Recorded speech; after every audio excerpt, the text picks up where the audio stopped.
Hello, everyone. Anything to anybody? Hello. Hello. All right. Hey everybody, how you doing?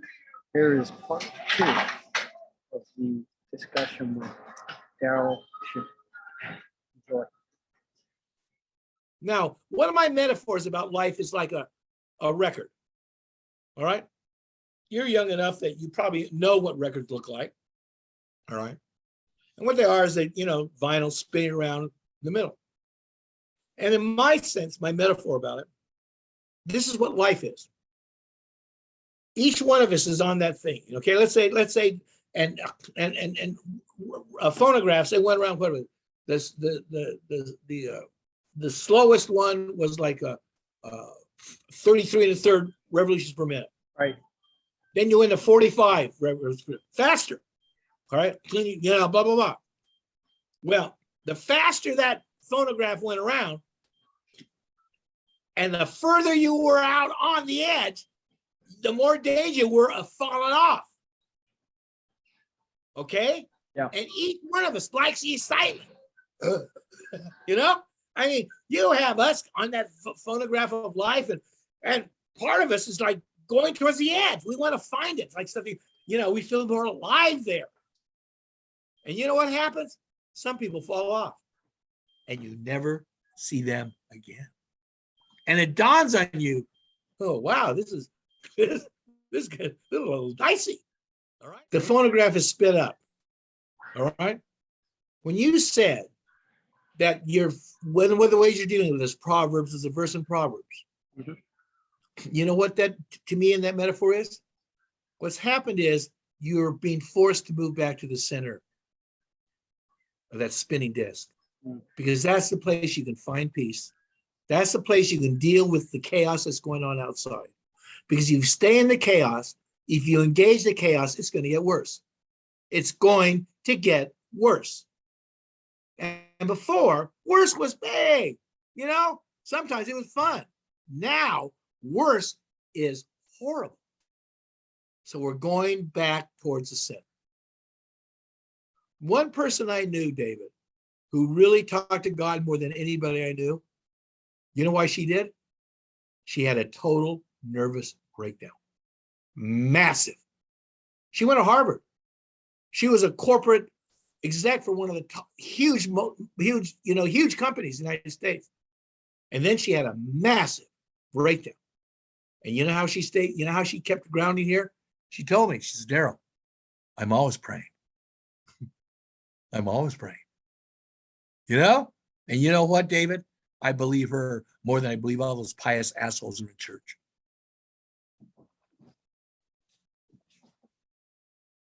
I understand why they're there, and I hope it does them good.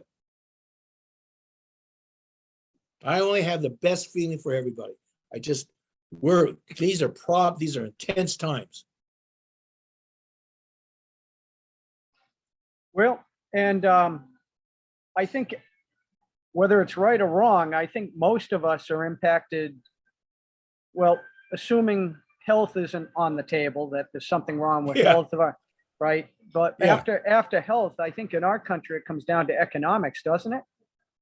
It does. And there's a wonderful little series of channelings that you might be interested in seeing to give you some hope without denial. A lot of hope today is absolutely based on denial. All right. But this is where I take my beliefs from.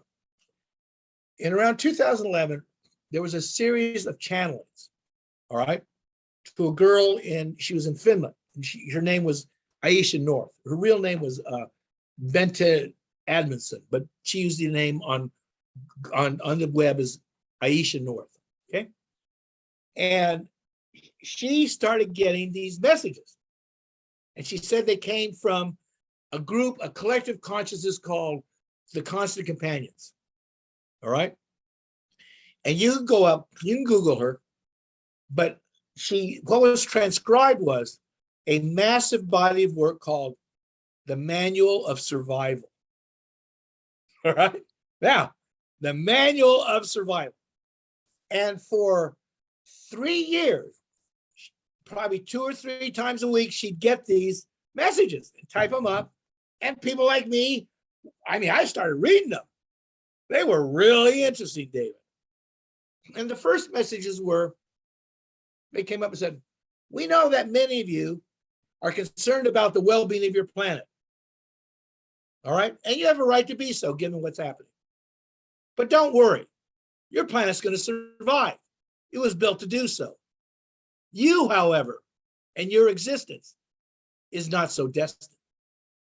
Unless you change your ways, and very soon you're going to be extinct. Now that's pretty draconian, isn't it? I mean, and especially from a group called the Constant Companions, which we never heard of before. But I heard of that one place else, in the writings of Buckminster Fuller. I don't know if you're familiar with Bucky, all right? Extraordinary person. Extraordinary person. And he wrote a book published in 1982 called Critical Path. And it was his advice to humanity. And the introduction to Critical Path was called Twilight of the World's Power Structures. That's an introduction. Twilight of the World's Power Structures. And Bucky said, today's power structures, economic, political, and religious, are all going to collapse. And the collapse is the precursor to the better world that's going to come. Because all those power structures, economic, political, and religious, have humanity in their grasp, under their control. And he said, humanity is entering a period of unprecedented crises. All right? And he said, right now, humanity is in final exam for continued existence in the universe. Final exam. And he said, the answer is not political, economic, or religious. The answer is in your heart. Do you want the well-being of your fellow man as much as you want your own? Now, in a way, that's at the point when I started reading the manuscript of survival from the Constant Companions, I hadn't gotten to that. But essentially got to the same place a few years later. And it was astounding. I mean, I tell you, not a lot catches my attention because I read a whole bunch and I look at a lot of stuff. But those channels caught my attention. And around halfway through, the group channeling this said, your world is everything that your world has been built on has been built on greed, and it's going to fall away, every last vestige of it. And he said, now most of you are afraid because it's the only world you know. I mean, my joke about us and our situation, David, is like all of us are slaves on a goddamn debt plantation. And we're fucked up. They own us from the day we're born to the day we die. You know, they own us. And we know right now that Massa is over in London trying to get a refi on the plantation. And you know what? We're singing spirituals, hoping Massa gets a refi. Hoping he gets a loan so the plantation won't go down. Why? Because what happens if the plantation falls apart? Well, what the Constant Companion said, if the plantation falls apart, you guys are going to be free for the first time in your lives, and you're going to do quite well. But you know what, David? We don't quite trust that right now. We're still praying for the refi. Well, what about prisoners who've been in jail their whole lives and they can't handle being outside? Or, you know, I was in jail for 7 years. Okay, 7 years. That's a stretch. I remember the first time I was in there for selling acid in this Haight-Ashbury. We were out in San Francisco County Jail, and there was this guy, and they only let us. I think they let us out in the yard 2 times during the 45 days I was there. Okay. And I'm glad I got busted. You know why I'm glad I did those 45 days, David? Because 6 years later, I was that was 79, 69, 79. Because 15 years later, I was going to do a big stretch of time. And doing that big stretch of time was a lot easier because I'd done a little appetizer before. All right. I used to look at, wow, if I got into a cold, it really would have freaked me out. All right. But get back to the story. There was a guy, they let us out in the yard. All right. And we were in these tanks, and they're like 45 feet long, cells on each side, is overcrowded even then. And this one guy, I didn't see him, but I watched him in the yard. And he gets out there and he walked around 45 feet one direction, turned around and walked 45 feet the other way. 45, 45, 45, 45. Why? Why did he stop? Because that's how long he had been in before. All right. Now, after 6 years, I got a furlough. All right. I got a furlough, finally to get out. All right. Because drug dealers weren't getting any furloughs under the Republicans. Oh, those lovers of freedom. Fuck them. Oh, we don't want anybody to take away our rights. Yeah. All those little punks. They didn't mind it when anybody else's rights were taken away for smoking a joint or doing anything because it wasn't their rights. You know? So I'm sitting there. I'm on a furlough. Man. So my friends take me, I got to go back. I'm out like on a 3-day or 5, whatever it is. I'm on my way. One of my friends, he got on a furlough and he said he got a chance of going, he wouldn't come back. He wouldn't do it again. Why? Because having to go back in was so horrible after being out, he didn't want to go through that. All right? But I'm out. And I'm sitting there, and my friends take me to this Mexican restaurant. And I'm sitting there looking at the menu. And all I knew was this. I didn't want a carne asada burrito. Why? Because on Sunday, we got carne asada. Now, carne asada, I love Mexican food. And let me tell you, carne asada burritos are great. I don't even care even if you're in prison. Okay? But all I knew was I didn't want a carne asada burrito. And my friends are very kind. They hadn't seen me in years. Yeah. Here I'm sitting there looking up at this board, looking, what am I going to get? Shrimp tacos. I'm going through the list. And finally, I had to choose because they were at the counter. And they looked at me expectantly. And what came out of my mouth? Carne asada burrito. Hey, interesting place, interesting times. And another thing I want to say about prison that helped me understand what's going on today. When I was in prison, I noticed one thing. Rumors were everywhere. Everywhere. I mean, I'm sitting there now, and I noticed it. And I came to the conclusion, the reason why rumors got passed around a lot was people were out of control. They were in control of their lives. Where they went, what they happened, anything could happen to them. They were out of control. And when you're out of control, rumors are rampant. Well, you know what, David, is?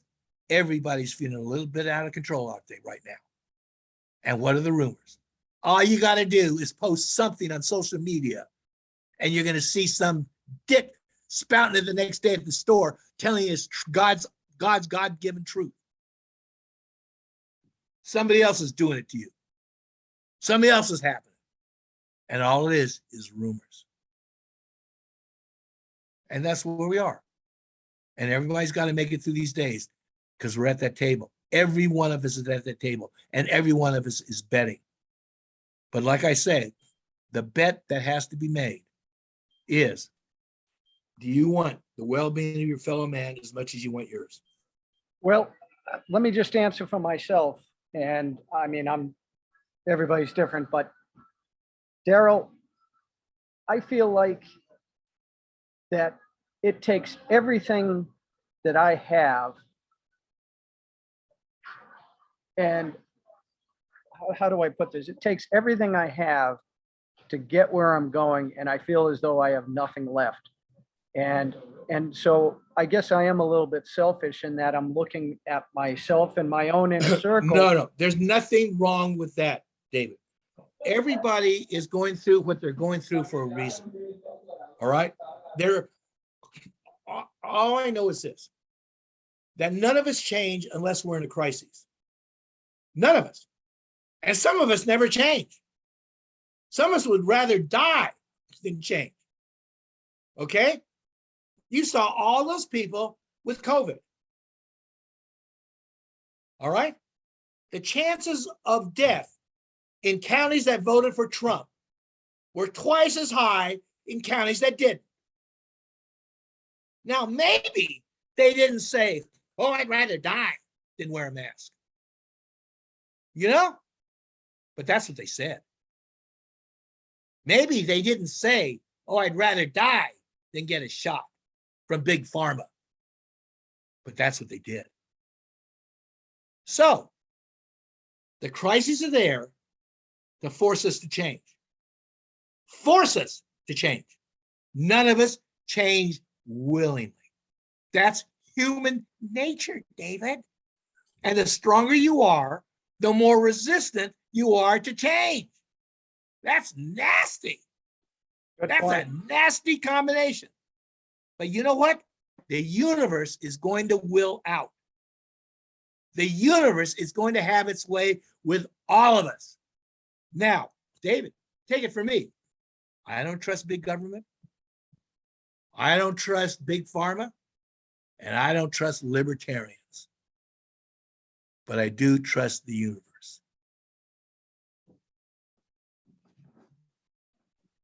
Amen, amigo.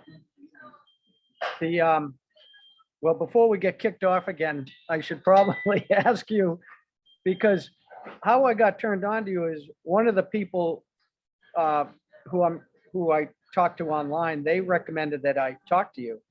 And obviously I first saw your videos about the housing and mortgages. And do you have any comments about what you think's going on? Did you see my email about how some of my friends now are being price tagged to their... It's like, everybody's trying to dance. Everybody's trying to make the right moves and the ship is going down. All right. Everybody's just trying to make the right moves because the seas are storming and the ship is going in a way it's never gone before. Cables are sliding across the deck. All right. I mean, what the hell? And everybody's trying to do with it. It's interesting that you brought up mortgages because when I wrote my book in 2007 and I predicted the economic collapse in 2008, I didn't say it was going to happen in 2008. I said we're headed for the shitter. All right. But I did so because they were raising interest rates. Okay. In a capitalist society, economy, in a free market, all these people think we have free markets before the big boys. It's bullshit.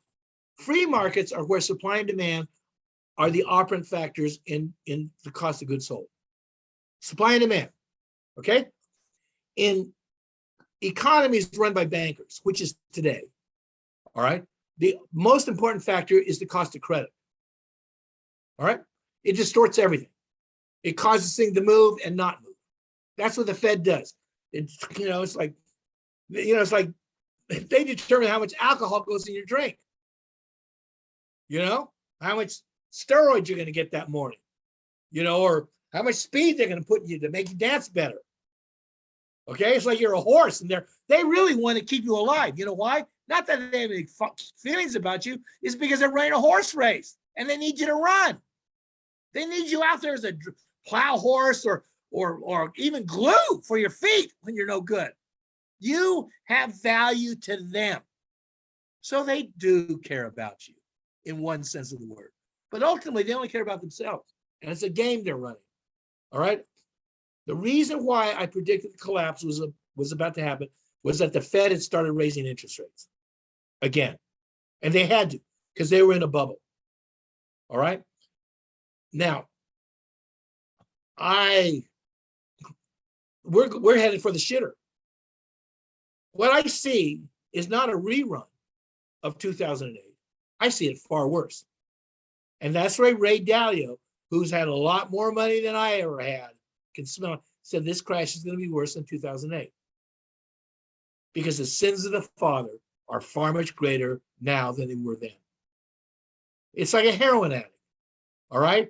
We've been goosing ourselves up artificially with credit ever since 2008 to keep the boat afloat, all right? Now the boat got hit in 2020 by COVID. Boom! This thing went like that. 40% drop in GDPs across the board. Drop. Unless unless economies grow, they can't pay off the aggregate amount of debt that's compounding day and night. And this was a 40% contraction. So what did they do? Free money. To who? Well, we even got a little bit of it. All of a sudden, you get a check in the mail. They never did that before, David. Oh, they must have cared about you. You know why? Because they knew you wouldn't even make it to the glue factory unless you got that fucking check. But who they really took care of course, were the banks. All right? Because the banks finance the glue factory. The banks give loans to the racetrack. The banks, give loans to everybody. So they really took care of them. So everybody was on the dole since 2008. And you know what? COVID hit. They had to pour it out even more. And now it's exactly what the constant companions prophesied. We're headed for the shitter. And you know what they said? You're all going to be afraid because you can't even imagine a world that's not run with the way it is now. And they said, let us tell you something. You're going to do a whole lot better when it's not there. You're going to do a whole lot better. So all these people out there that are going to listen or not listen to my fellow sharecroppers on Mass's debt plantation, hey, don't get bummed out. I know we're all worried about he doesn't get the refi. I know we're worried if they refinance the plantation and sell it off to the Chinese or Russians. Don't worry about that. The Russians and the Chinese are in much trouble as everybody else. They're all going to go down. And finally, I think we're going to have the world we want. That's me, Mr. Positive. Short term, it's going to be brutal. I wrote an article and recently, and it led off like this. Finding themselves on a ship perched on the edge of a wave about to crash with devastating force. The ship of fools argued whether turning right or left was the best way.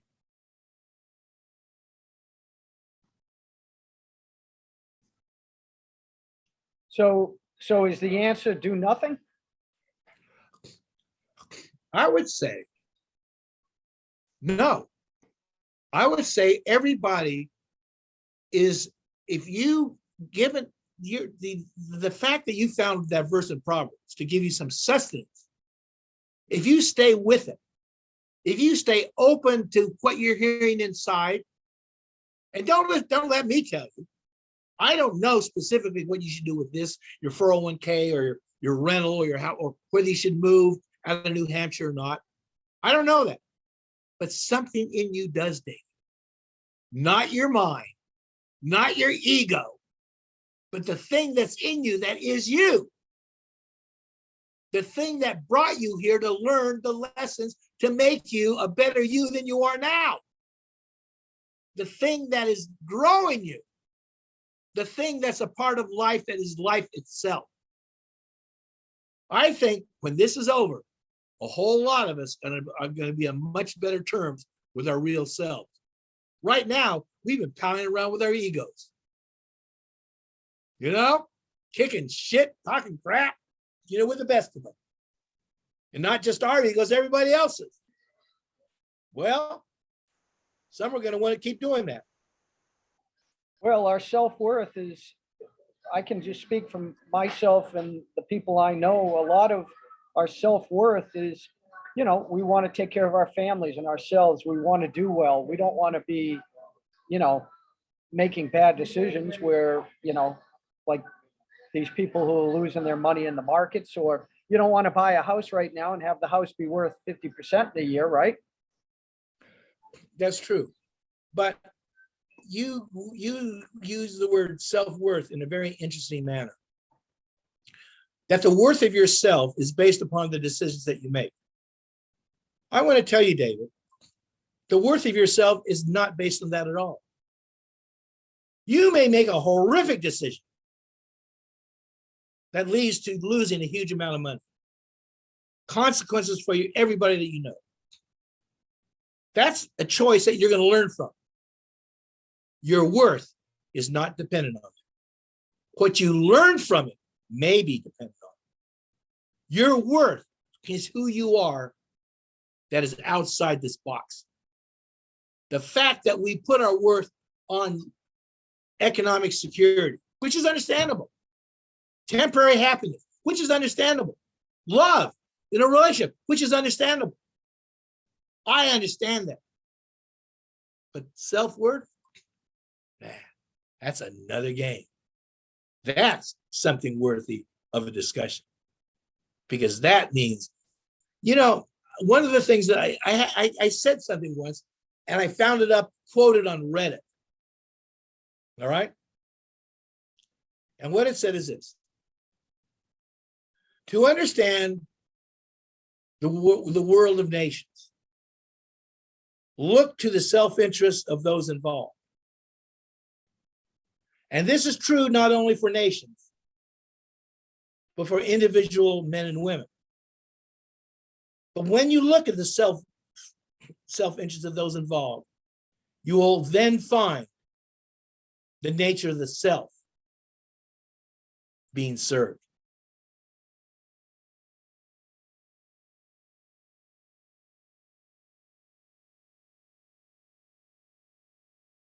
Our self is not the self we think it is, or we believe it is. And if it were, we'd all be a shit creek, because we're all going to die. That's a pretty short-term thing. And then the ones telling you otherwise, they heard it through the grapevine. As it were. Through the grapevine. Do they know? Some do, some don't. And you got to find that on your own. But these are the times, David, that we are going to have to find those lessons. This game is over. This book, you know, I used to say that we're at the end of a chapter. But we're not just at the end of the chapter, we're into the goddamn book. But that doesn't mean there's no book. This book is a series of books. All right? But I think what the prophets have said, including the ones that quite didn't know what they were talking about, and including the ones who interpreted what they read, not knowing what they're talking about, we're there. And I mean, shit, they're talking about monkeypox. I haven't even heard of monkeypox until a month ago. You know, I mean, this is on top of drought, pestilence, famine. I mean, you know, I mean, maybe you've written about it in tomes with a very different tone and on parchment paper. People, oh yeah, look at that. Times were bad back then. Yeah, times were bad back. You know, hey, look around. These are consequential times. These are consequential times. And you know what? Yeah. I am so happy that I went at this with such a dour downside that I found the upside. That's what it is. I know the upside. And I have absolute faith that the universe is going to come through for all of us. Even the ones that find themselves somewhere else, doing something else. None, you know, I'm finishing a book. And I just added one little back thing in the last month. I thought it was done. You're writing? Yeah. It's called Docking at the Mothership. Awesome. All right? Yeah. Notes on going home. And the last little entry, the entry before the end is, are you ready for the thing called love? You know, it's a quote from Bonnie Raitt. And there's one sentence later. Some of us aren't.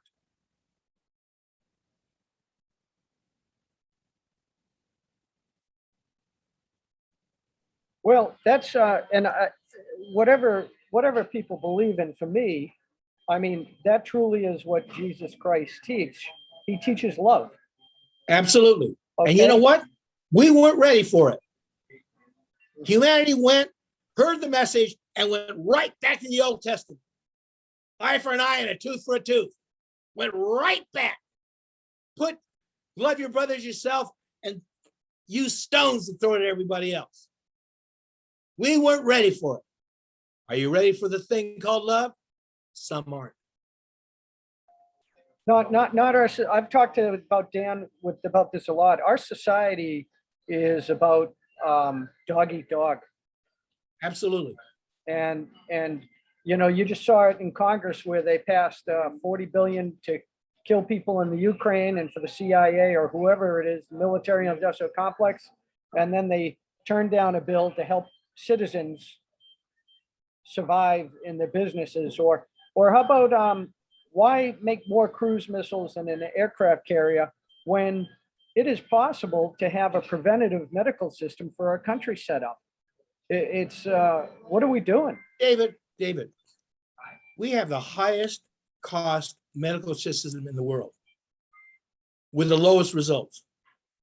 Yeah. And every year, America goes back and votes out. We're the only country, civilized country, without medical care for all. And we call that freedom. We call that bullshit freedom. You know why? Because they've done all these focus groups. And what's the most important thing to Americans is their freedom. Their freedom.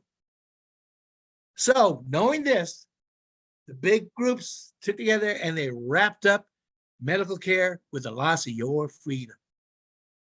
Now, no one wants to lose their freedom because that's who we're all about. And every year, Americans vote in people who will not give them decent medical care. You know what? Don't worry about that fucking war in Ukraine.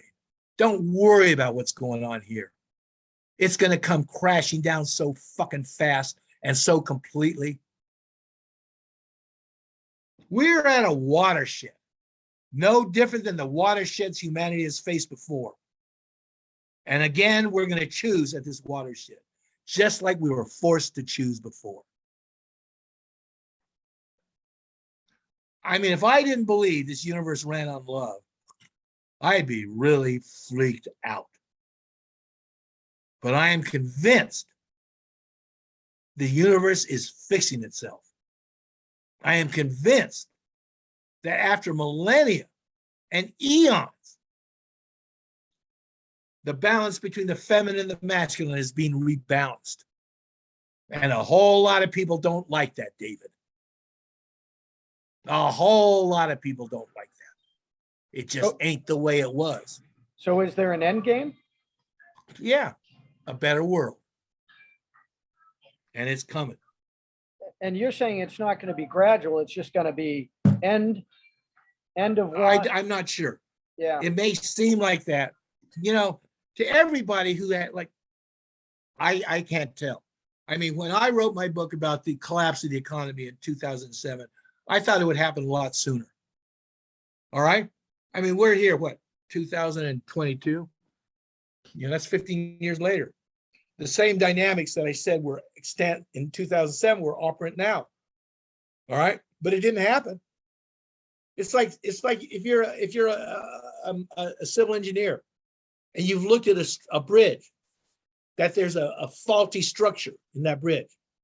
You know, it's going to give away. That's under the weight of those cars every day. That steel bridge is going to go down.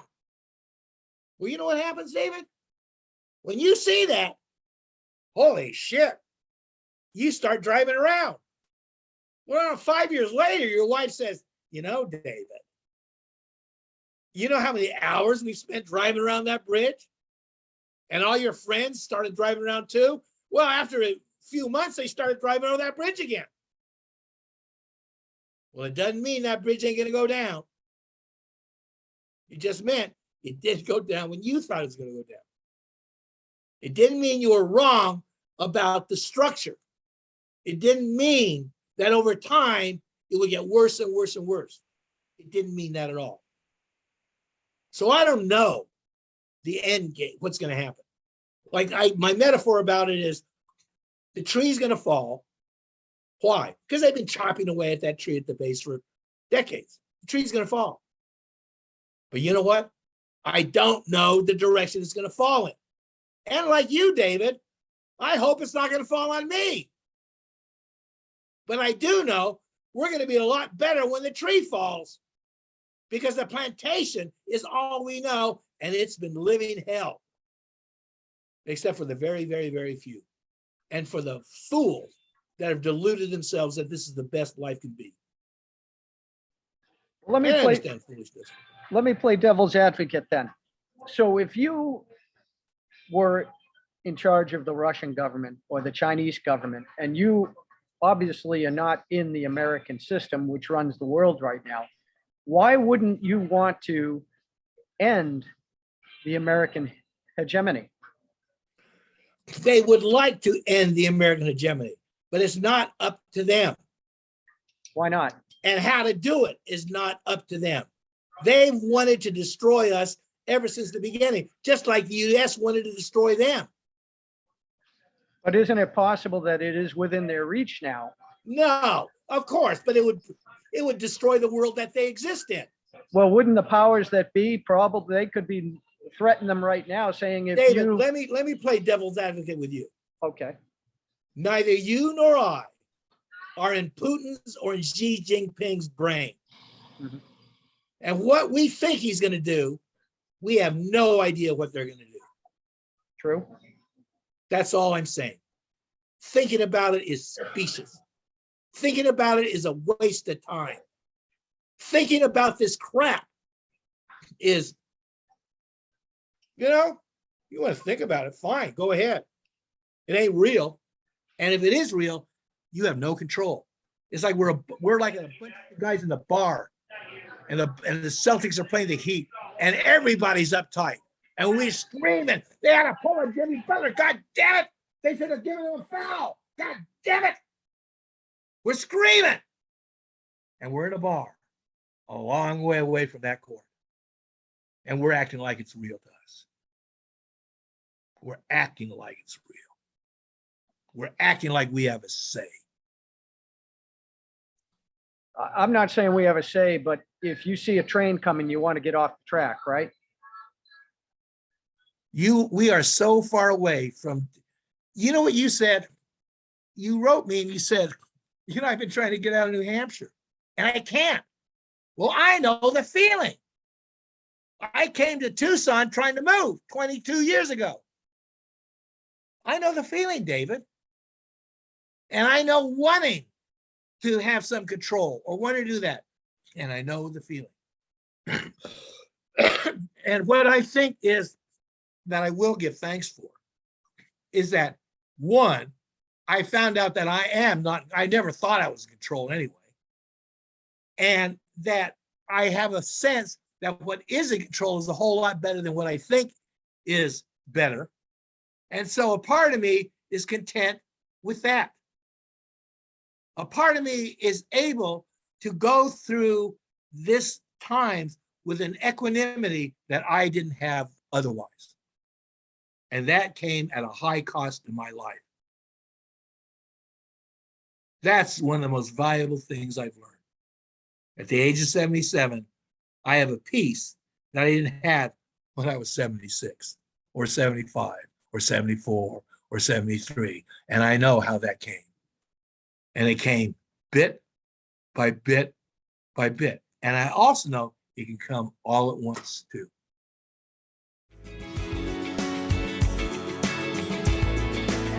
Thanks, Darryl.